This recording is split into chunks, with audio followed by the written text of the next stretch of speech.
जय हिंद फ्रेंड, हिंदी और प्राइड में आप सभी का स्वागत है।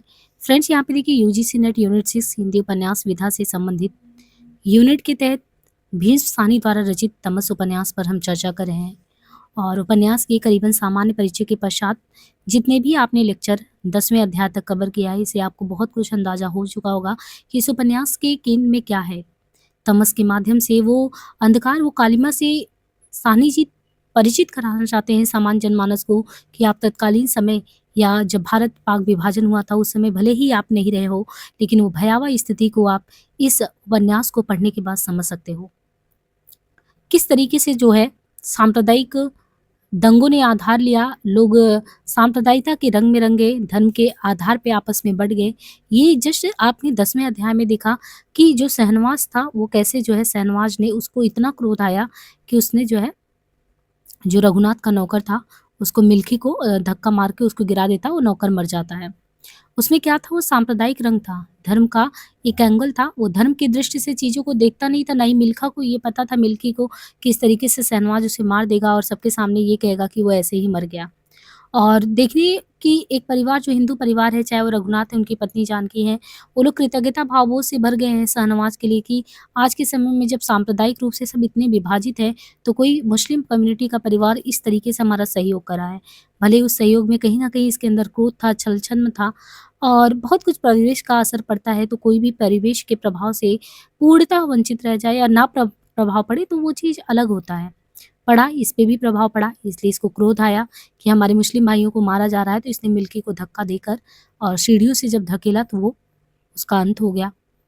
अब यहाँ पे आके बड़े साफ़गोई तरीके से कहा कि जो है उसकी स्थिति हम ठीक करवा देंगे जैसा भी होगा, मतलब सारा दारोमदार अपने ऊपर ले लिया।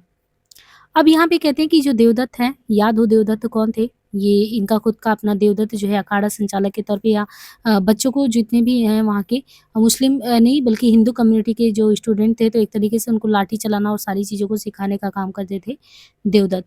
तो ये नहा धोकर हाथ मलते हुए अपने घर के सामने आ खड़े हुए, जब कभी वो हाथ मलते हुए दाएँ हाथ से मुँह और नाक सहलाते हुए फिर से दोनों हाथ मलने लगे, तो समझ लेना चाहिए कि देवदत्त अपनी कार्यसूची तैयार कर रहे हैं।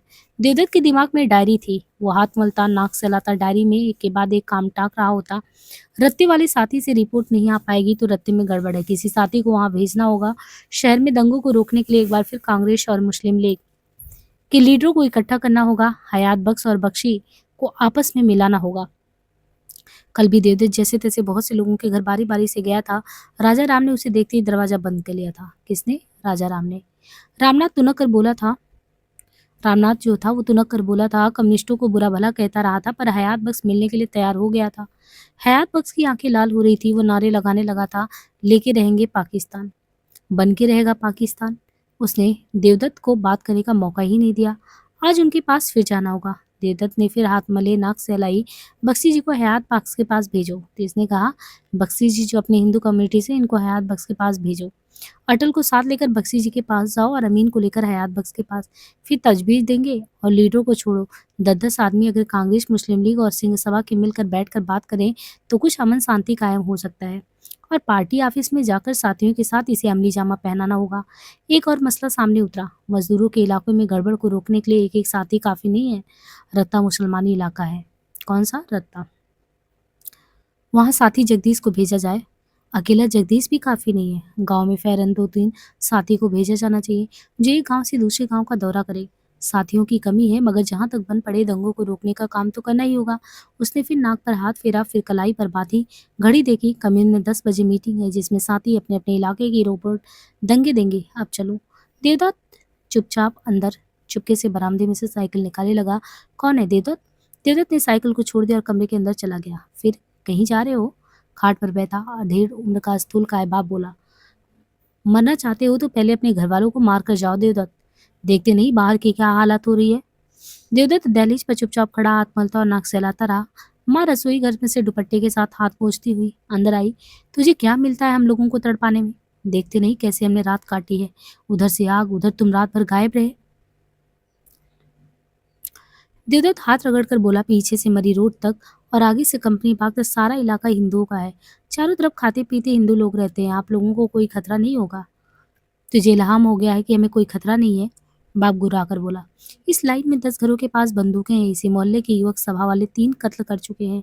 ओ उल्लू के पट्टे, अपने खतरे के बारे में कौन सोच रहा है? हम तो तेरे खतरे के बारे में सोच रहे हैं। ऐसी खतरे की कोई बात नहीं। और देवदत्त फिर लौटकर बरामदे में आ गया और साइकिल निकालने लगा। माँ ने दुपट्टा गले में डाल दिया और उसका रास्ता रोकने लगी। सारी रात मैंने तड़प तड़प कर बिताई, ये देखता नहीं कौन सा वक्त ऊपर आया है। मसला टेढ़ा हो रहा है देवदत्त। देवदत्त ने फिर नाक सहलाई, हाथ मले और माँ के पास मुंह ले जाकर बोला, मैं जल्दी लौट आऊंगा, तू चिंता ना कर। मुझे चरकाता है, कल भी कह के गया था लौट आऊंगा। मेरे जिस्म का हाथ लगा के कहना, दिल ढलने से पहले लौट आएगा। हाँ, लौट आऊंगा, कसमें मैं नहीं खाता।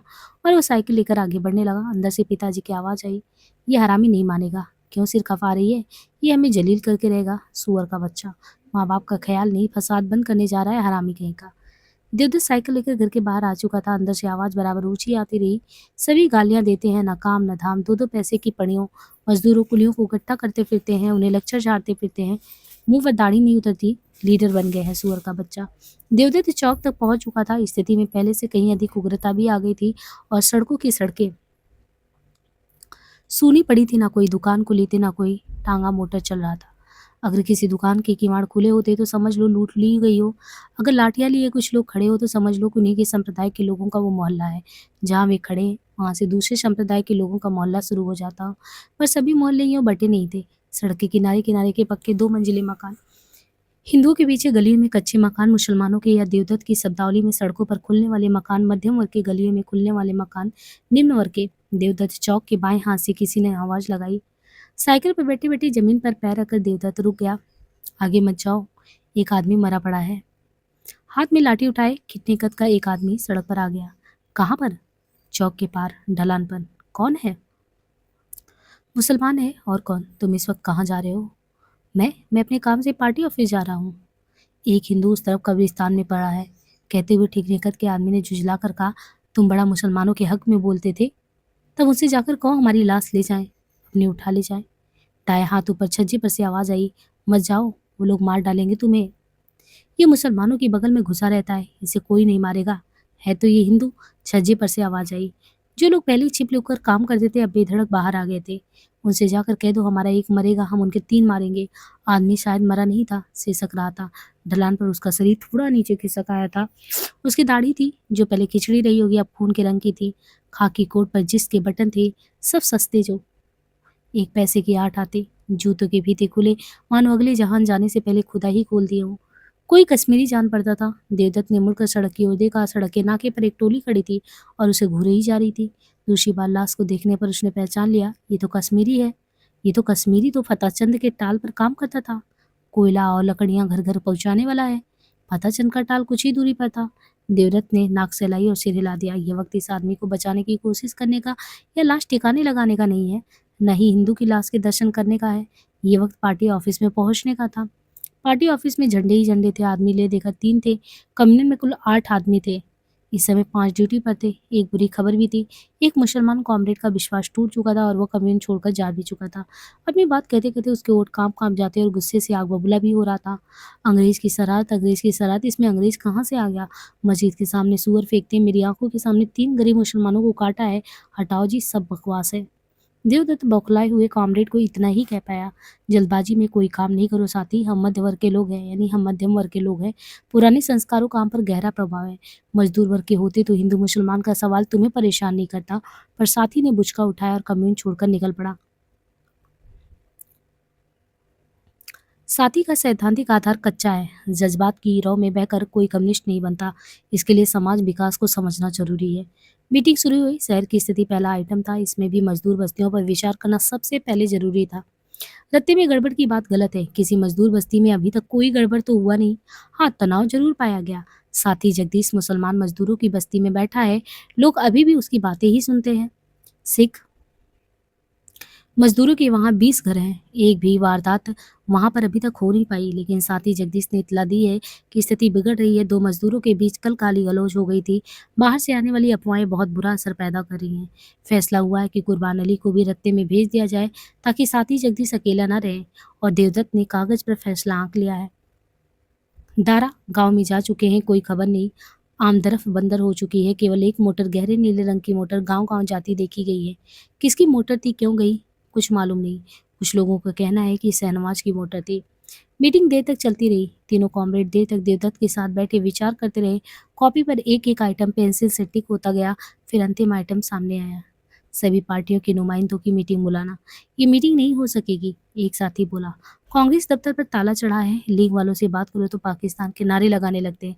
वे हर बात में कहते हैं पहले कांग्रेस वाले कबूल करें कि कांग्रेस हिंदुस्तानियों की जमात है, फिर हम उनके साथ बैठने के लिए तैयार हैं। और इस वक्त तो अपने अपने मोहल्ले से कोई बाहर ही नहीं निकल रहा। मीटिंग किसके साथ करोगे? नाक फैलाते हुए देवदत्त ने फिर मत बदल दिया विचार। 10-10 नुमाइंदों वाली बात नहीं चलेगी। चुनिंदा चुनिंदा लीडरों को ही जैसे तैसे इकट्ठा करो, उन्हीं के साथ कुछ लोग आ जाएंगे। कोई नहीं आएगा कॉमरेड, दूसरे साथी ने कहा। अगर आएंगे भी तो तू मैं यही होगा, यही नतीजा, और कुछ नहीं होने वाला। कॉमरेड, उनके मिल बैठने से ही लोगों पर अच्छा असर होगा। फिर हम उनके नाम से शहर में अमन कायम करने की अपील कर पाएंगे। मोहल्ले मोहल्ले में उनकी मुनादी करवा सकते हैं। इस वक्त क्या, इस वक्त फसाद और खुली मार्केट नहीं हो रही है, लेकिन जहाँ इक्का दुक्का आदमी मिलता है उसे काट दिया जाता है। उन्हें आपस में मिलाना निहायत जरूरी है।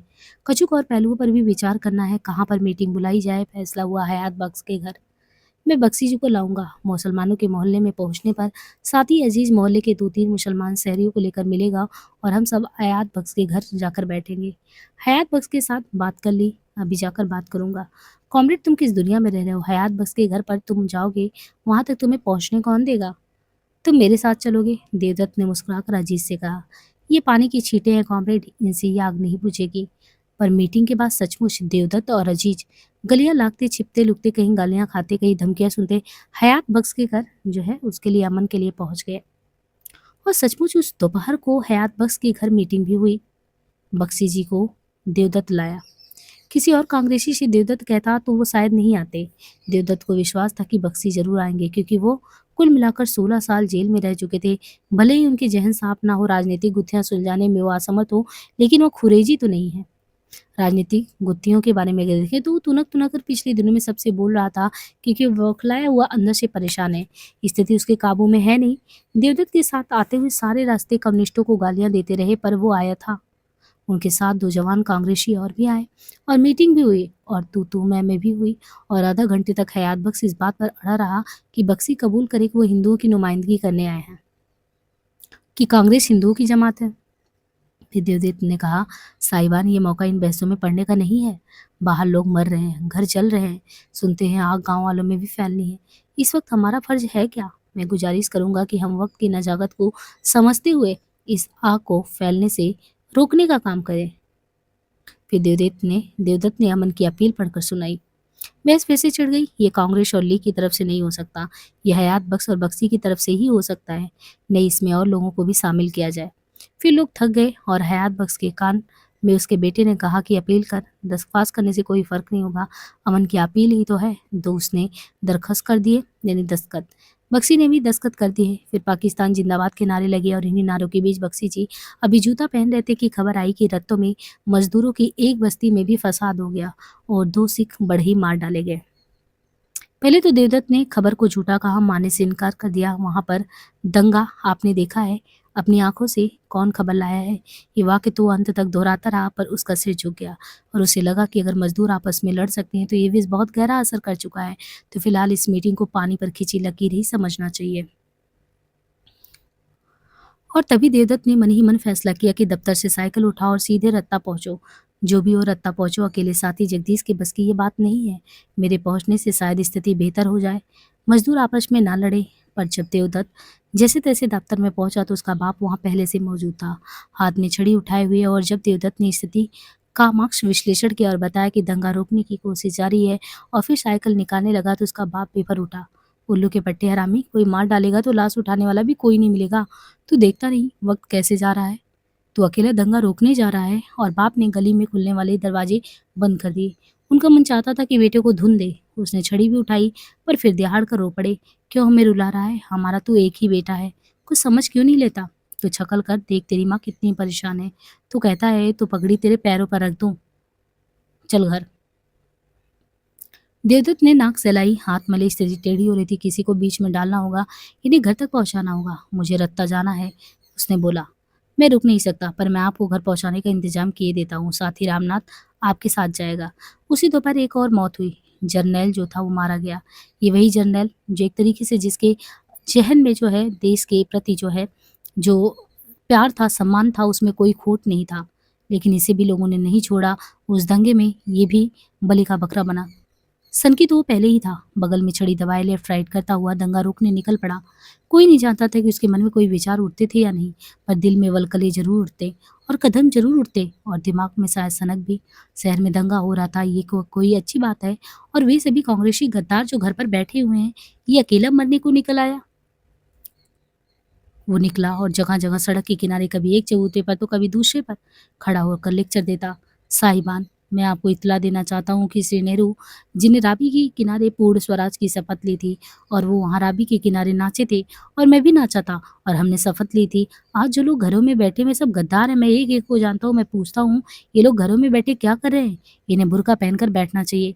इनको अपने हाथों पर मेहंदी लगानी चाहिए। साहिबान, गांधी जी ने कहा है, हिंदू मुसलमान भाई-भाई, इन्हें आपस में नहीं लड़ना चाहिए। मैं आपसे बच्चे, बूढ़े, जवान, मर्द और औरतों सभी से अपील करता हूँ कि आपस में लड़ना बंद करें। इससे मुल्क को नुकसान पहुँचता है। देश की दौलत इंग्लिस्तान में जाती है। अंग्रेज ये गोरा बंदर हम पर हुक्म चलाता है। एक चबूतरे से दूसरे चबूतरे बेचारा वो भटकता रहा, गलियां सड़कें लांघता, कमेटी मोहल्ले में जा पहुंचा। उधर दिन ढल रहा था, वो वाइज भी कर रहा था, जब कुछ मंचले आकर खड़े हो गए। जर्नैल को कुछ मालूम ही नहीं था वो किस मोहल्ले में है, कहाँ है, कैसे उपदेश दे रहा है।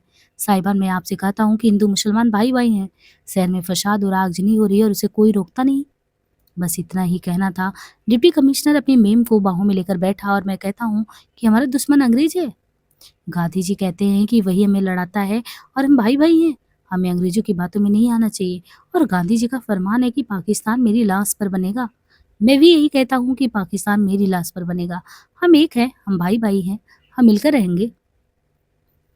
तेरी माँ की, आसपास खड़े लोगों में से एक ने कहा और लाठी के एक भरपूर वार से जनरल की खोपड़ी को फोड़ दिया। छड़ी कहाँ गई और फटी हुई मुंगिया पगड़ी कहाँ गई और फटी हुई चप्पलें कहाँ गई, और फिक्रा खत्म किए बिना ही जनरल खड़ा था और बेचारा वहीं पे ढेर हो गया। इस तरीके से आपका देखिए ये वाला चैप्टर खत्म हुआ और यहाँ से चैप्टर 12 शुरू होता है। यानी जो सच्चा इंसान था, जो सही से देश के लिए लड़ रहा था, समर्पित था, उसको तो इन लोगों ने ऐसे ही मार दिया। अब यहाँ पे देखिए 12वें में जो अध्याय है इसमें क्या है, कथानक में कहते हैं कि एक जो है आदमी छज्जे पर पहरा दे, रणबीर ने घूम कर कहा, मुर्गी काट कर दीक्षा देने यानी पाने से उसमें भरपूर आत्मविश्वास पैदा हो ही गया था। वो दल का सबसे चतुर, सबसे सुस्त और सबसे ज्यादा कार्यकुशल सदस्य था। उसकी आवाज में कड़क आ गई थी। लाठियां, कुल्हाड़ी, छुरे, तीर कमान और गुलेले, इन हथियारों के बावजूद शास्त्रागार खाली खाली लग रहा था। कमरे के बाहर सीढ़ियों से थोड़ा हटकर चूल्हे पर तेल का कढ़ा रखा था, पर लकड़ियां कम पड़ जाने के कारण तेल को उबालने का विचार कल ही छोड़ दिया गया था। जो आ गया, सरदार शंभू ने कहा और छज्जे पर चला गया। चारों योद्धाओं के दिल कसमसा रहे थे। रणभूमि में उतरने का और अपनी जौहर दिखाने का समय आ गया था। छज्जे के पीछे खड़े वे वैसा ही महसूस कर रहे थे जैसे चट्टानों की आड़ में खड़े राजपूत नीचे हल्दी घाटी में आने वाले म्लेच्छों का इंतजार करते हुए महसूस करते रहे होंगे। म्लेच्छों पर टूट पड़ने का वक्त आ गया था। रणबीर कटका छोटा था, इसलिए वो मन ही मन शिवाजी की भूमिका में अपने को देखा करता था। छाती पर दोनों बाहें बांधे तिरछी आंखों से वो सड़क और सड़क के आसपास के इलाके का जायजा लिया करता था। किसी किसी वक्त उसके मन में ललक उठती कि कमर में तलवार लटकती हो, चौड़ा कमर बंद हो, अंग रखा हो और सिर पर पीले रंग की पगड़ी हो और उस पर शिरस्त्राण हो। ढीला सा पाजामा पहनकर इतने बड़े संग्राम में भाग लेना बड़ा अटपटा लगता था।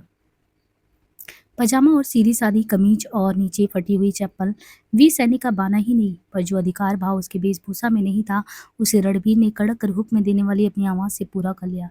फौज के कमांडरों की तरह हुक्म देता था और दल के सभी सदस्यों को कड़े अनुशासन में रखता था। पीछे पीछे हाथ माटे तनिक झुककर गहरी चिंता में खोया हुआ वो शास्त्रागार में ऊपर नीचे टहलता, वैसे ही वैसे जैसे औरंगजेब के साथ लोहा लेने से पहले शिवाजी टहलते रहे होंगे। सरदार, रणबीर ने घूम कर देखा। मनोहर खड़ा था, जो कुछ देर पहले एक एक गुलेल के पास एक एक फेरी घंगड़ों की लगा रहा था। लकड़ियां कम पड़ गई, तेल नहीं उबल सकता, क्या कोयला भी नहीं? नहीं सरदार। रणबीर कमरे में पीठे पीठ पीछे हाथ बांधे कुछ तो चलता रहा। रणनीति यही कहती कि निर्णय अविलंब किया जाना चाहिए। स्थिति को पहचान लेना, उसकी तह तक जाना पहुंचना और तत्परता से निर्णय कर लेना नेता के लिए अनिवार्य है। अपने घर से उठा लाओ, जो भी मिले लकड़ी या कोयला, और जितना भी मिले सब उठा लाओ, इसमें विलम्ब नहीं होना चाहिए। मनोहर ढिठका खड़ा रहा। क्या? हाँ, अगर मां नहीं जाने दे तो? इस पर सरदार शास्त्रागार के पीछे खड़ा मनोहर के चेहरे की ओर देखने लगा और फिर कड़क कर बोला, मेरे मुंह की ओर क्या देख रहे हो? जहां से जो लकड़ी रहा लेते आओ। जो आ गया सरदार, मनोहर ने कहा और पीछे हट गया। मगर अभी रुक जाओ, इस वक्त जाने की जरूरत नहीं है। और तभी तेल उबालने का विचार स्थगित कर दिया गया। शास्त्रागार एक 2 मंजिले घर के ऊपर वाली मंजिल में बनाया गया था, जो खाली पड़ी थी। निचली मंजिल में शंभू के बड़े दादा दादी रहते थे। ऊपर वाली मंजिल का छज्जा सड़क पर खुलता था और सड़क के किनारे पीपल का सुंदर पेड़, जिससे छज्जा बहुत कुछ ढका रहता। पर घर के अंदर जाने का रास्ता एक गली में से था, जो पीपल के पेड़ के सामने ही अंदर चली गई थी। ये गली टेढ़ी मेढ़ी थी, अंधेरी और सकरी थी। सड़क पर से जाने वाला व्यक्ति गली में खो सा जाता। रणवीर को इसकी स्थिति समझते हुए शंभू ने इसे चक्रव्यूह के प्रवेश की संज्ञा दी थी और दल की सरगर्मियों के लिए इस सबसे ज्यादा उपयुक्त इसे बताया था। गली थोड़ी दूर जाकर बाएं हाथ को मुड़ गई थी। मोड़ पर किसी पीर का टूटा हुआ मजार था और मजार के सामने एक बूढ़ा मुसलमान रहता था, जिसकी 2 बीबियां थी। आगे चले जाओ तो पानी का नल आता था, जो दोपहर के वक्त बंद रहता था। 4 बजे दोपहर तक नल पर कोई जीव नजर नहीं आता था। नल के आगे सभी मकान हिंदुओं के थे। केवल गली के अंत में 2-3 कच्चे मकान थे, जिनमें मुसलमान रहते थे। एक में महमूद धोबी रहता था, दूसरे में रहमान हमाम मौला।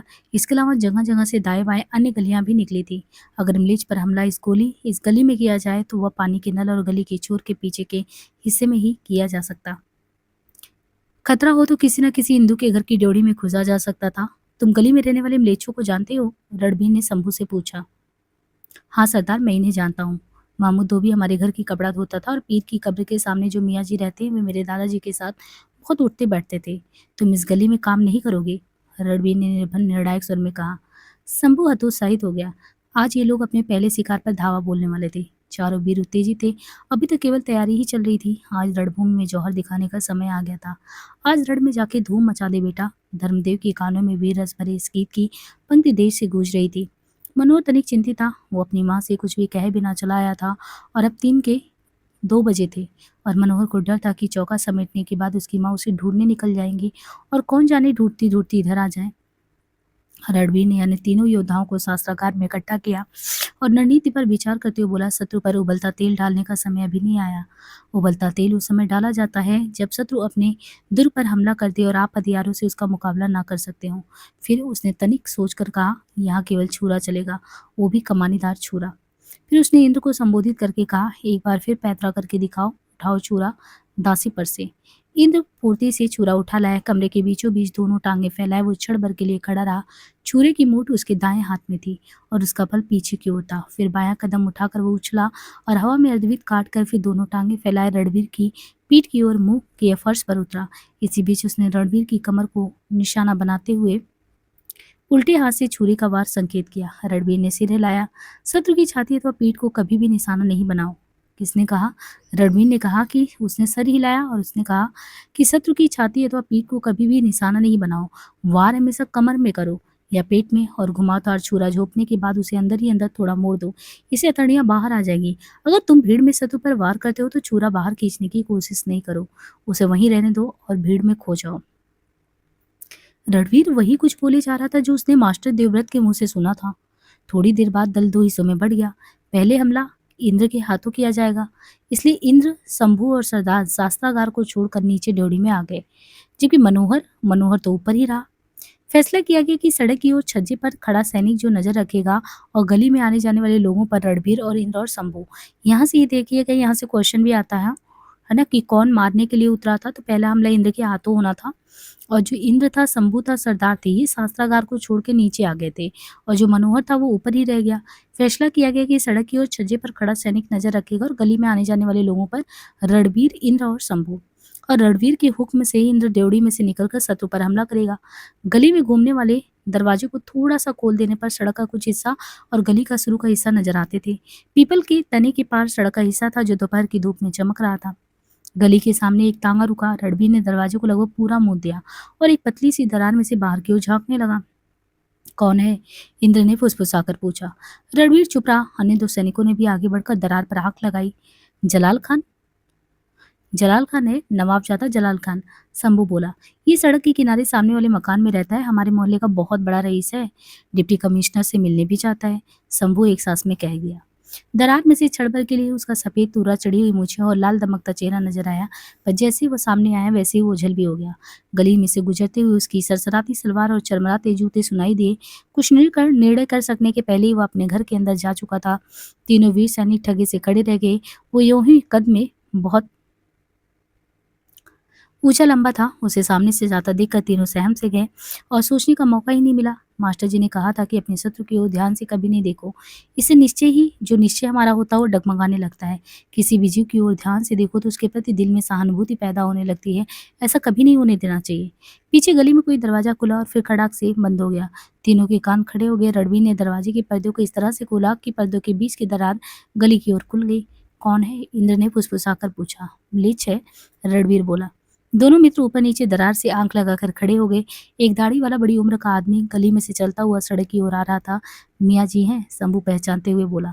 पीर की कब्र के सामने वाले घर में रहते हैं। इस वक्त मस्जिद में नमाज पढ़ने जा रहे हैं। रोज इस वक्त नमाज पढ़ने ही जाते हैं। चुप रहो। मियाँ गली का थोड़ा सा हिस्सा लाकर पीपल के पेड़ के पास आया और वहां से बाएं हाथ घूम गया। वो काले रंग की बास्केट पहने था और नीचे सलवार और ढीली सी चप्पल। उसके दाएं हाथ में छोटी सी तस्बीह लटक रही थी। बूढ़ा होने के कारण उसकी पीठ झुकी थी और वह धीरे धीरे चलता जा रहा था। जाऊं? इंद्र ने झट से सरदार से पूछा। नहीं, जब वो सड़क पर पहुंच चुका। तो क्या हुआ? नहीं, सड़क पर हमला करने की मनाही है। शंभू को इंद्र की आवाज में उतावलापन लगा, जबकि स्वयं शंभू का मन शिथिल सा पड़ रहा था। इंद्र के पूछने पर शंभू को एक अजीब धक्का सा लगा। सरदार की मनाही पर उसे मन ही मन राहत सी भी मिली। कुछ देर तक वे फिर दरवाजे के पीछे खड़े रहे। वक्त बीतता जा रहा था। 4 बजे नल खुल जाएगा और गली की औरतें उठे खड़े उठाए नल पर पहुंच जाएंगी। दोपहर बीतते ही इक्का दुक्का और लोग भी बाहर निकलने लगे। इस बीच एक एक करके 2 आदमी गली में दाखिल हुए। एक के हाथ में साइकिल थी और आंखों पर चश्मा। ये बाबू चुन्नीलाल है। यहाँ पे जितने भी नाम आ रहे हैं उनको नोट करते चलिएगा। यहाँ पे एक लोग का जिक्र है, बाबू चुन्नीलाल का। ये एक दफ्तर में काम करता है। इसके पास कुत्ता है और दूसरा एक सिख सरदार गली में आया जो कंधे पर गठरी उठाया था। दोनों बारी बारी से आए और अपने पटपटाते जूतों के साथ गली लांग गए। तभी उन्हें फिर किसी के कदमों की आहट मिली। इंद्र ने दरार में से झांक कर देखा और रणबीर की कोनी को छू दिया।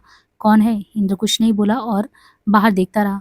पटपटाते हुए जूतों की आवाज आई। रणबीर झट से दरार में से झांकने लगा। शंभू भी दरार के साथ चिपक गया। कौन?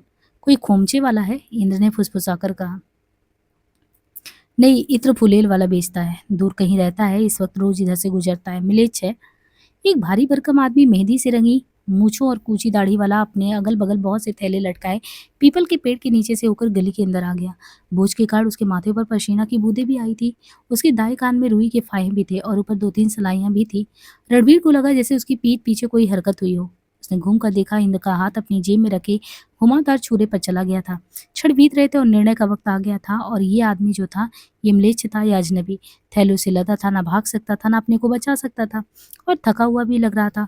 सभी गुण मौजूद थे। क्षण बीत रहे थे। अंततः फेरी वाली गली में आगे बढ़ता ही जा रहा था। रणबीर ने आंख का इशारा किया और इंद्र लपक कर बाहर हो गया। उसके बाहर निकलने पर क्षण भर के लिए बाहर की रोशनी का चुधियाता पुंज जैसे अंदर घुसाया, पर रणबीर ने फिर से दरवाजा बंद किया। कोई आहट या आवाज नहीं थी। रणबीर और शंभू दम साधे दरवाजे के पीछे खड़े थे। रणबीर अत्यधिक उत्तेजित हो उठा। उसने ना रहा गया। उसने धीरे से दरवाजा खोला और सिर बाहर निकाल कर देखा। गली में कुछ दूरी पर इत्र फरोज झूलता हुआ नजर आ रहा था। थैलों के बोझ की काट उसकी पीठ झुक हुई थी और इंद्र बौना छोटा सा इंद्र उससे कुछ दूर उसके पीछे पीछे चलता आ रहा था। इंद्र का हाथ कुर्ते के जेब में था और उचक उचक कर चल रहा था। रणबीर के लिए दरवाजे में से सिर निकालकर गली में झांकना उतना ही असंभव था जितना दरवाजा बंद करके उसके पीछे खड़े रहना। उसका सभी बातों पर नियंत्रण था, परंतु अपने बाल सुलभ कौतूहल पर कोई नियंत्रण नहीं था। तभी उसे शंभू ने पीछे से खींच लिया। शंभू डरा हुआ था और उसकी टांगों में जैसे पानी भर गया था। आखिरी झलक में रणबीर केवल इतना ही देख पाया कि इंद्र उस भारी भरकम लेज के साथ साथ जा रहा था और दोनों गली का मोड़ काट रहे थे। शंभू ने साकल चढ़ा दी और दोनों अंधेरे में एक दूसरे को देखते खड़े रह गए। दोनों बुरी तरह हाफ रहे थे। शंभू के लिए खड़े हो पाना असंभव हो रहा था, जबकि रणवीर बाहर जाने के लिए अधीर था। गली का मोड़ मुड़ने पर सहसा इत्तफरोज की नजर बालक पर पड़ गई और अपने पटपटाते जूतों के कारण शायद वो उसके पाँव की आहट नहीं सुन पाया। इत्तफरोज मुस्कुरा दिया। किधर जा रहे हो बेटे इस वक्त? उसने कहा और मुस्कुराते हुए अपना हाथ बढ़ाकर इंद्र के सिर पर रख दिया। इंद्र ठिठक गया और एकटक उसके चेहरे की ओर देखने लगा। उसका हाथ अपनी जेब में था।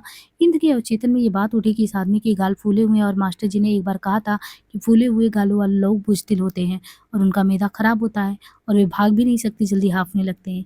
और ये आदमी सचमुच हाँफ भी रहा है। इंद्र अपने शिकार पर झपटने के लिए पैर तौल रहा था। उसकी आंखें अभी भी म्लेच्छ के चेहरों पर थीं। इतने उसको लड़का मासूम सा लगा। छोटी उम्र का कोमल सा जो शायद आश्रय खोजता हो, उसके पीछे पीछे चला आया हो, शायद डरा हुआ था। शहर में आज सभी लोग डरे थे। कहाँ रहते हो? चलो मेरे साथ आते जाओ। आज के दिन बाहर निकलना नहीं, घूमना मना है। लेकिन इन टच से मस नहीं हुआ। अभी वो इतर-फरोश के चेहरे की ओर घूरे जा रहा था। तेली मोहल्ले तक मैं तुम्हें पहुँचा दूँगा। आगे कहीं जाना हुआ तो तुम्हें किसी के सुपुर्द कर दूँगा। आज शहर में बहुत गड़बड़ है। और बिना पालक के उत्तर की प्रतीक्षा किए वो घूमकर आगे बढ़ने लगा। क्षण भर के लिए इंद्र वहीं ठिठक खड़ा रहा, फिर शांत हो लिया। आस-पास के घरों में चुप्पी छाई थी। उनकी ड्योढ़ी में इतना अधिक अंधेरा था कि आँखें फाड़-फाड़ कर भी देखो तो भी कुछ नज़र नहीं आता। आज भी मुझे भी फेरी पर नहीं निकलना चाहिए था, उसने इंद्र से कहा। आज भी कोई दिन है फेरी करने का, सारे शहर में सूखा पड़ा है। पर मैंने सोचा घर पर बैठ के क्या करूँगा, 2-4 आने की जुगाड़ हो जाए तो क्या बुरा है। दुकानदार घर पे बैठा रहे तो खाएगा कहाँ से। और ये तो फरोश हंस दिया। पानी का नल नजदीक आ रहा था। नल में पानी था नहीं और उसके नीचे पत्थर की सील जो घिस घिस कर गहरी हो गई थी, सूखी पड़ी थी और उसके आसपास 2-3 बर्रे उड़ रहे थे। कुछ ही दिन पहले तक इन बर्रे भी पकड़ता था। इत्र की 4 फाहें भी कोई हमले ले ले तो हमारी चवन्नी खरी हो जाती। इतवाले ने जैसे अपने आप से बात करते हुए कहा। वक्त काटने के लिए वह बतियाना चाहता था या शायद शहर की सूनी गलियां लागने के बाद वह खुद डरा हुआ था। हमें एक एक गली का मालूम है कि वो कौन इत्र खरीदता है। जिस मर्द की 2 बीवियां हों वो जरूर इत्र लेता होगा। वो आसमा भी लेगा और सुरमा भी लेगा। वो मर्द भी इत्र खरीदता है जो उम्र में बड़ा हो और जिसकी जवान बीवी हो। अच्छा और बताओ, वो बच्चे का मन बहलाने के लिए बोले जा रहा था। इतफरोज की बातों के आड़े इंद्र संभल गया और पैर मजबूती से चल रहे थे और कमानीदार चाकू की मुठ को भी उसने मजबूती से पकड़ा था। उसके मन में एकाग्रता आने लगी। उसकी आंखें इतफरोज की कमर पर टेकने लगी। वही एकाग्र दृष्टि जिसने अर्जुन ने पेड़ पर बैठे पक्षी की आंख को फोड़ा था। इतफरोज के बाएं कंधे से झूलता वो थैला बार बार घड़ी के पेंडुलम की तरह उसकी कमर के आगे हिल रहा था। उसका गाढ़े का कुर्ता बोतलों के थैले के नीचे कुछ कुछ उभरा हुआ था। नल पार करते ही इंद्र की सारी चेतना जैसे उसके दाएं हाथ में आ गई। नल के आगे का फासला एक एक बलिश जैसे उसके मस्तिष्क में गिना जाने लगा। बोतलों का थैला झूल रहा था। कमर बार बार सामने आ रही थी और इतरोज के पटपटाते जूते उसके साथ हो रहे थे। बाजार में फाये ज्यादा बिकते थे, घरों में इत्र और तेल ज्यादा बिकते। ईद फरोश कह रहा था। सहसा इंद्र लपका और उसने पैतरा मारा। ईद फरोश को लगा जैसे उसके बाएं हाथ कोई चीज जोर से हिली है। उसे भास हुआ जैसे कोई चीज चमकी भी है, पर वो खड़ा होकर घूम कर देखे कि क्या बात है। तब तक उसे थैले के नीचे तीखी चुभन का एहसास हुआ। इंद्र का निशाना ठीक बैठा था। वार करने के बाद सरदार के आदेशानुसार उसके चाकू का थोड़ा मोड़ दिया था और अतड़ियों के जाल में फंसा भी दिया। इतफरोज अभी पूरी तरह से मुड़ नहीं पाया था कि उसने देखा लड़का पीछे की ओर भागा जा रहा है। उसे फिर भी समझ नहीं आया कि आखिर क्या हुआ उसके साथ। उसकी इच्छा हुई कि लड़के को आवाज देकर बुला ले, लेकिन तभी उसे अपने पैरों पर बहता खून नजर आया और कमर में कुछ कराहता, कुछ डूबता सा महसूस हुआ। मीठा सा दर्द उठा, फिर तेज नस्तर सा दर्द, और वह डर के मारे बदहवास हो गया। "ओ लोगों, मार डाला, मुझे मार डाला ओ लोगों!" ये तो फरोश इतना घबरा गया था कि उसके मुंह से बोल नहीं फूट रहा था। वो कमर में लगे जख्म से इतना नहीं मर रहा था जितना त्रास और भय से और भोले बालक द्वारा किए गए हमले से। उसके लिए अपने थैलों का बोझ उठा पाना असंभव हो रहा था और उनके बोझ के नीचे ही वह मुंह के बल धड़ाम से गिर गया। इंद्र के भागते पांव उसे 2 क्षण पहले ही साफ नजर आ रहे थे, पर अब गली में उस लड़के का नाम निशान नहीं था। "ओ लोगों!" वो फुसफुसाया। एक शिथिल सी चीख उसके होठों से निकली और उसकी आंखें गली के ऊपर फैले गहरे नीले आसमान के छोटी सी टुकड़े पर लग गई। वो 2-3 चीलें उड़ रही थी वहां पे। चीलें अब 2 की जगह 4 हो गई थी और आकाश की नीलिमा धीरे धीरे हिलने और धूमिल भी पड़ने लगी थी। इस तरीके से जो इंद्र है उसी तरह फरोश को मार देता है। तो ये था भयावह स्थिति जो है दंगे फसाद के समय का। कोई छोटा हो, बड़ा हो, बच्चा हो, कुछ भी नहीं था उस समय। बस एक ही चीज था, सांप्रदायिक रंग। यहाँ से 13वां अध्याय शुरू होता है और 13वें अध्याय में यहाँ पे ये कहा है कि नथु बहुत परेशान था। अपनी कोठरी के बाहर बैठा वो चिलम पर चिलम फूके जा रहा था। जितना अधिक वो मार काट की अफवाहों को सुनता जा रहा था, उतना ही अंदर से वो घुट भी रहा था। बार बार अपने मन को समझाता, मैं अंतर्जामी तो नहीं, मुझे क्या मालूम किस काम के लिए सूअर मरवाने के लिए लेके आए थे। कुछ देर के लिए उसका मन ठिकाने भी आ जाता, लेकिन फिर जब किसी घटना की बात सुनता तो फिर बेचैन हो जाता। ये सब मेरे किए का फल है। सभी चमार सुबह से एक दूसरे की कोठरियों के बाहर बीड़ियां फूकते बतिया रहे थे। नत्थू बार बार उनके बीच जा खड़ा होता, वो स्वयं भी बतियाने की कोशिश करता, लेकिन बार बार उसका हलक सूखने लगता और टांगें कांपने लगती और वो अपनी कोठरी में लौट आता। क्या मैं अपनी पत्नी से सारी बात कह दूं? वो समझदार औरत है, मेरी बात समझ जाएगी, मेरा दिल हल्का ही होगा। कभी उसका मन चाहता शराब का पौवा कहीं से मिल जाता तो कुछ देर के लिए बेसुध पड़ा रहता, पर इस वक्त शराब कहाँ मिलने वाली थी। औरत को बताना भी जोखिम मोल लेना था। बातों बातों में उसने किसी से कह दिया तो फिर क्या होगा? मुझे कोई छोड़ेगा नहीं। क्या मालूम मुझे पुलिस ही पकड़ के ले जाए, फिर क्या होगा? मेरी बात कौन मानेगा कि मुराद अली के कहने पर मैंने ऐसा किया? मुराद अली मुसलमान है, क्या वो मस्जिद के सामने सुअर फेंकवाने का काम करेगा? नत्थू बेचैन हो उठता तो उसका दिमाग त्राण पाने के लिए दूसरी दिशा में सोचने लगता। वो सुअर जरूर कोई दूसरा रहा होगा, ये तो कोई और ही रहा होगा। मैंने इसे देखा ही नहीं, ये काला सुअर तो था, दूसरा भी तो काले रंग का हो सकता है। क्या दो सुअर काले रंग के नहीं हो सकते? ये मेरा भ्रम है, मैं ख्वामखा इस तरह से सोचे जा रहा हूँ। ये सचमुच कोई दूसरा रहा होगा। ऐसा सोचने के बाद वो अपनी पत्नी के साथ हंसने बतियाने लगता, खुद उठकर किसी पड़ोसी की कोठरी में जा बैठता और मंडी की आग की चर्चा करने लगता। लेकिन यह मनस्थिति भी ज्यादा देर तक नहीं रहती। रात के व्यापार को याद करके उसके रोंगटे खड़े हो जाते। सुनसान इलाका, बदबू, सिलन भर कोठरी, चुराया हुआ सुअर और अंधेरे के पर्दे में आता हुआ कालू का छकड़ा, सारी की सारी घटना ही दुस्वप्न की तरह उसकी आंखों के आगे घूम जाती। कभी यूं भी सालूत्री साहब सुअर कटवाएंगे, पिगरी के सुअर उधर घूमते रहते हैं, किसी एक को पकड़ लेना, रात को चकड़ा आएगा, उसमें डाल देना, जब तक मैं ना आऊं मेरी राह देखना। कभी यूं भी काम हुए। क्या ये भी कोई ढंग है काम करने का? उसका मन हुआ सीधा उठकर कालू भंगी के पास जाए और उसे पूछे कि वो सुअर को कहाँ ले गया था। मुराद अली के पास सीधा जाए और उससे कहे, पर मुराद अली क्या कहेगा? और उसके दिल में चोर है तो वह धक्के देकर घर से निकाल देगा, बल्कि उल्टा मुझ पर इल्जाम लगाएगा, वही उल्टे मुझे पकड़वा भी सकता है। उसने फिर चिल्लम उठा ली, भाड़ में जाए मुराद अली और उसका सुअर, जो हो गया सो हो गया। मैंने जानबूझकर कुछ तो नहीं किया, मैंने तो जो कुछ किया अनजाने में ही किया। ये लोग जो आग लगा रहे हैं और रात जाते लोगों को मार रहे हैं, ये तो आंखें खोलकर सब काम कर रहे हैं। ये क्यों बुरा काम नहीं कर रहे हैं? मेरे एक सुअर को मार देने से क्या होता है? एक सुअर को मार देने में रखा ही क्या है? मैं मुजरिम हूँ तो क्या ये लोग मुजरिम नहीं है? वे लोग जिन्होंने मंडी में आग लगाई, मैंने जानबूझकर कुछ तो नहीं किया। हो गया तो हो गया, मुझे इससे कुछ लेना देना नहीं। नत्थू को अपने बाप की याद आई। भगवान से डरने वाला आदमी था, सदा यही सीख दिया करता था कि बेटा हाथ साफ रखना, जिसका हाथ साफ है वो कोई बुरा काम कर ही नहीं सकता। इज्जत की रोटी खाना। नत्थू को याद करके रुलाई आ गई, उसकी छाती पर फिर से बोझ बढ़ने लगा। असहनीय हुआ। मैदान के पार कोई आदमी चलता चलता रुक गया था और मुड़कर चमारों के डेरे की ओर देखे जा रहा था। उसे देखकर नत्थू का दिल धक धक करने लगा। उसे लगा जैसे वह उसी को ढूंढने आया हो, जैसे उसे पता चल गया था कि उसी ने सुअर मारा है। रत्तू की औरत धोती के पल्लू से उसे हाथे पोंछती हुई बाहर निकली। उसे देखकर उसके मन में फिर आकुलाहट हुई। नत्थू का मन हुआ उससे सारी बात कह डाले, कोई तो हो जिसे वो अपनी बात बता सके। नत्थू की आंखें फिर मैदान के पार खड़े आदमी की ओर घूम गई। तू क्या देख रहा है? उसकी पत्नी ने पूछा। फिर मैदान के पास उस आदमी की ओर देखकर बोली, कौन है वो? क्या तू उसे जानता है? नहीं, तो मैं क्या जानूं कौन है? मैं नहीं जानता, नत्थू ने कहा और फटी-फटी आंखों से अपनी पत्नी की ओर देखने लगा। यानी वो अंदर से इतना विचलित हो गया था, आत्मग्लानि के भावों से भर गया था। उसे लगता था कि ये जो दंगे फसाद हो रहे हैं, लोग यहाँ पे मार रहे हैं एक दूसरे को, उसके केंद्र में कहीं न कहीं अगर हमने केले वाले मस्जिद के सामने जो सूअर फेंका गया, अगर मुँह से मारा नहीं होता तो आज ये स्थिति नहीं होती। तो उसने कहा, तू यहाँ क्यों खड़ी है? जा अपना काम देख, नत्थू ने रुखाई से कहा। उसकी पत्नी उन्हीं कदमों से कोठरी की तरफ आ गई। नत्थू ने कनखियों से फिर सड़क की ओर देखा। उसे देखा कि वो आदमी जा रहा है। मैदान की छोर पर उसने सिगरेट सुलगा ली और सिगरेट की कस छोड़ता हुआ आगे बढ़ गया। मेरा भरम था, नत्थू ने मन ही मन कहा, काम के दिन इधर बीसियों आदमी आते हैं जिन्हें हम लोगों से काम रहता है।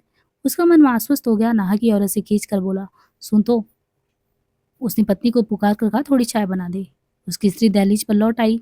उसके शरीर में अथवा उसके व्यक्तित्व में ऐसा कुछ था कि नत्थू उसे अपने समीप पाकर अत्यधिक सुरक्षित महसूस करता था। वो घर में बनी रहती तो लगता घर में स्थिरता है। वो आंखों से ओझल हो जाती तो नत्थू को लगता जैसे सारी सृष्टि डोलने लगी। मन ही मन वह आज भी चाहता था कि उसकी स्त्री उसके पास बनी रहे। वो कभी परेशान और उत्तेजित नहीं होती थी। यहाँ तक कि उसके अंदर इतनी स्थिरता थी कि वो कभी घबराती थी भी नहीं। उसका दिल भी कभी धक धक नहीं करता। कोई बात उसके कलेजों को चाटती भी नहीं थी। इसलिए कि ये गदराए शरीर की मेरी तरह सूखी पिचकी नहीं है, जो सारा वक्त दिल का गम खाता रहता हूँ। उसके अलसाए शरीर में नत्थू को स्निग्धता का भास होता। उसके चाल ढाल में प्रत्येक गति में स्थिरता थी और साथ ही साथ संतुलन भी था। वो दहलीज पर आकर खड़ी हो गई थी, एक हाथ उठाकर चौखट पर रखे और धीरे से मुस्कुराए जा रही थी। पहले तो कभी तुम इस वक्त चाय नहीं मांगते, आज छुट्टी मना रहे हो? इसीलिए ना इस बार वो तुनक उठा, छुट्टी मना रहा हूँ। ये तुझे छुट्टी नज़र आ रहा है? तू नहीं बना सकती तो मैं खुद बना लूँगा। लंबी बात क्यों करती है? और नत्थू इतने पे नाराज़ होकर कोठरी के अंदर चला गया। अभी बना देती हूँ, चाय बनाने में कौन-सी देर लगती है? तू बिगड़ता क्यों है? नहीं तू हट जा, मैं अपने आप बना लूँगा। नत्थू ने गुस्से से कहा। मेरे रहते तू चूल्हा जलाएगा? मैं माना जाऊँ? वो बोली और आगे बढ़कर उसकी बाँह पकड़कर उसे उठाने लगी। उठ जा, तुझे मेरे सिर की कसम। नत्थू उठ खड़ा हुआ, गहरी टीस से उसके मन में उठी। क्षण भर के लिए वो ठिठका सा खड़ा रहा, फिर आगे बढ़कर उसने कहा, आज तुझे क्या हो गया? उसकी स्त्री ने कहा और हंस दी, क्योंकि उसे नहीं पता कि वो अपने अंदर ही आत्मग्लानि से भरा हुआ है और आज जो शहर में दंगे जो फसाद का कार्ड है उसके केंद्र में कहीं ना कहीं ये है। अभी तक वो इतना डरा हुआ था कि ये बात जो है आगे किसी भी गले मोहल्ले वालों से साझा नहीं किया था, और ये उसके लिए बहुत ही डर का भी कारण था कि ये बात अगर कह देंगे तो वैसे भी मोहल्ले वाले हैं और जितने भी लोग हैं ये समझेंगे कि जो सुअर मारा है इसने फेंका है, और गली में जितनी भी चीज़ें हो रही हैं इसी की वजह से हो रही हैं। और उसे भी डर था कि कहीं पुलिस आएगी, पकड़ ले जाएगी, और मुराद अली सलोत्री ने जितने लोगों ने उसको काम ये करवाया था उन्हें कोई मतलब नहीं है। उन लोगों ने तो बस दंगा फैलवा दिया। दंगा प्रचारित करने के बाद वो लोग दरकिनार हो गए। लेकिन अगर किसी को ये पता चल गया कि ये काम करने वाला नत्थू था, तो फिर तो नत्थू की शामत आ जाएगी। वो तो जाएगा ही जाएगा, उसके बूढ़े माँ-बाप हैं वो परेशान। बूढ़े माँ-बाप में वो बूढ़ी माँ और पत्नी यही साथ में रहते थे और कोई रहता भी नहीं था। तो उसके अंदर अजीब एक तरीके से ऊहापोह की स्थिति थी, वो किसी से कह भी नहीं पा रहा था, और जब से आया था वहाँ से बहुत ही अजीब तरीके से व्यवहार कर रहा था, ये लोग देख रहे थे। कल रात से तुम कैसे, वो भी कहती है, वो देखिए क्योंकि साथ में उठना-बैठना है तो वो जान रही है, और वो पूछ रही है कि कल रात से तुम कैसे बहके-बहके से हर बात कर रहे हो? उसने कहा ऐसा नहीं करो जी, मुझे डर लगता है, इतनी मतलब इस तरीके से सामान्य लोगों की तरह रहो, जैसे सारे लोग रहते हैं, जैसे तुम प्रतिदिन आते थे सामान्य लोगों की तरह बिहेव करो। तो उसने कहा हमें क्यों डर लगेगा? हमने तो किसी का घर तो जलाया नहीं, तुम डर क्यों रहे हो? तो नत्थू ने अटपटा सा बड़ा उत्तर दिया। उसकी पीठ पर पत्नी का हाथ रुक गया और वो नत्थू को अपनी बाहों पे ले रही। नत्थू की उत्तेजना और क्षोभ दोनों ही उत्तरोत्तर बढ़ते जा रहे थे। वो पागलों की तरह वैसे ही व्यवहार करने लगा जैसे कल रात को कर रहा था। उसकी आंखों के सामने सहसा वही सूअर की लाश घूम गई, फर्श के बीचों बीच चारों टांगें ऊपर की उठी हुई और नीचे खून का ताल सा। और वो सिहर उठा। पत्नी की बाहों में नत्थू का शरीर जैसा ठंडे पड़ने लगा। उसके कंधों पर पसीने की परत आ गई। उसकी पत्नी को लगा जैसे उसका मन भटक कर फिर दूर कहीं चला गया। खड़े-खड़े नत्थू के मुँह से सिसकी सी निकल आई और अपनी पत्नी से अलग हो गया। हाय! नहीं, आज नहीं, मेरा मन नहीं करता। देखो तो बाहर क्या हो रहा है? लोगों के घर जल रहे हैं। नत्थू बेचैन सा खड़ा हो गया और देर तक ठिठका खड़ा रहा। क्या है? उसकी पत्नी घबराकर बोली। तुम इतनी गुमसुम क्यों हो? सच बताओ, तुम्हें मेरी सिर की कसम। पर नत्थू चुपचाप हटकर खाट पर जा बैठा।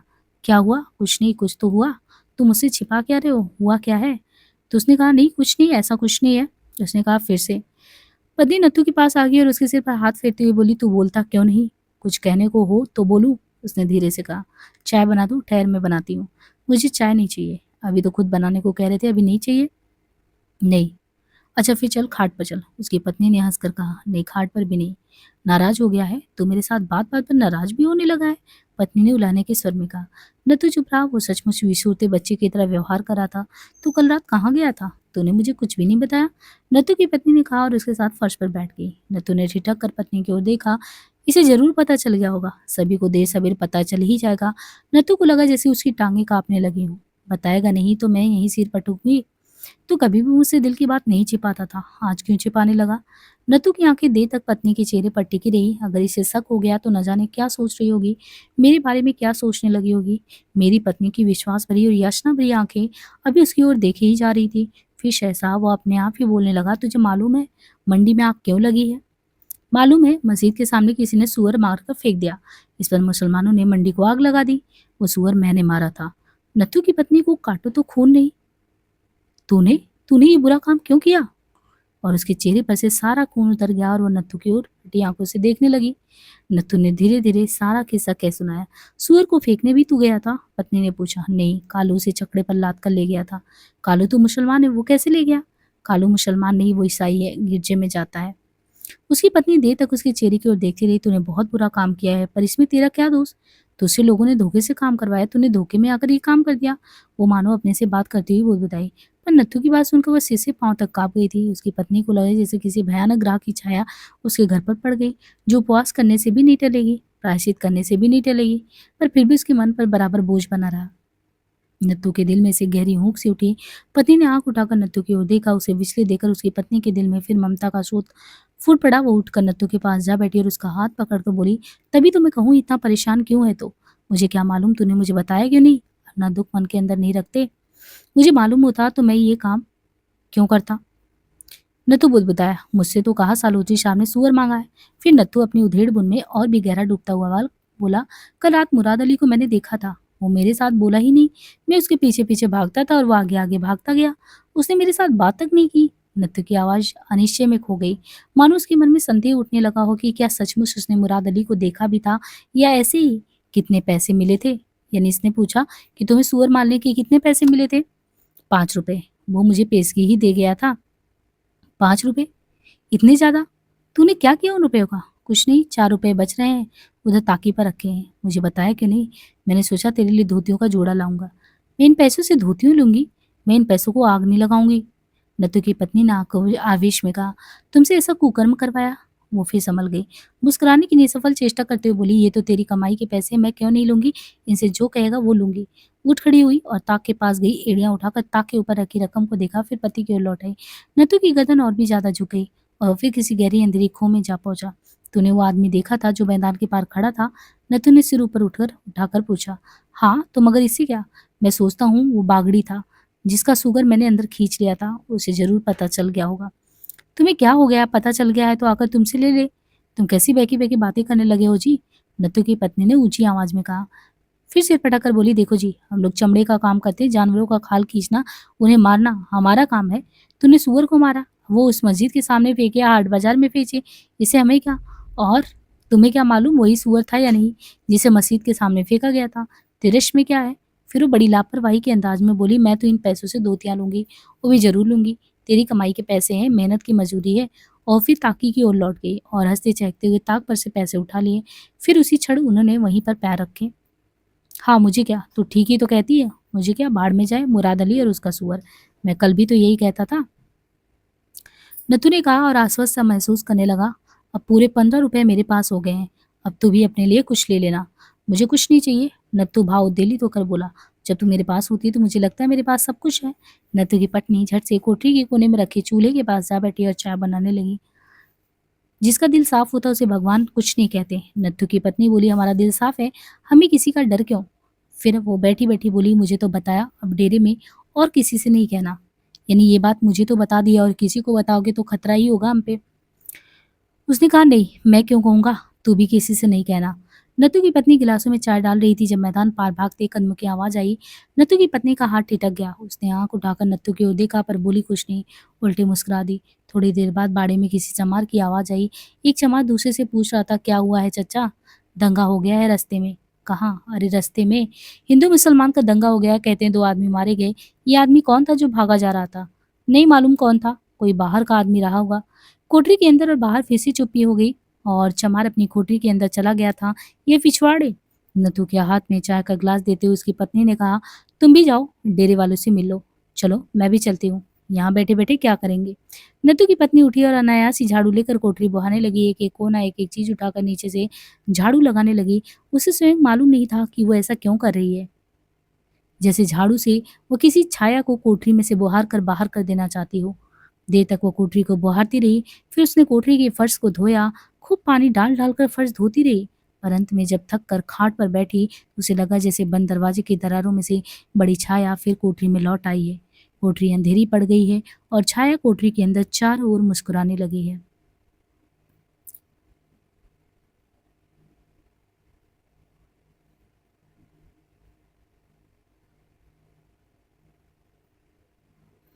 अब यहाँ पे देखिए, आपका ये जो है दूसरा खंड शुरू होगा, है ना? तो इसको हम दूसरे पार्ट से देखेंगे और पहले खंड को हमने यहाँ पे समाप्त कर लिया है और दूसरा खंड हमारा यहाँ से शुरू होगा, है ना? तो 13 अध्याय आपके पहले वाले खंड में था और फिर हम दूसरा खंड करेंगे।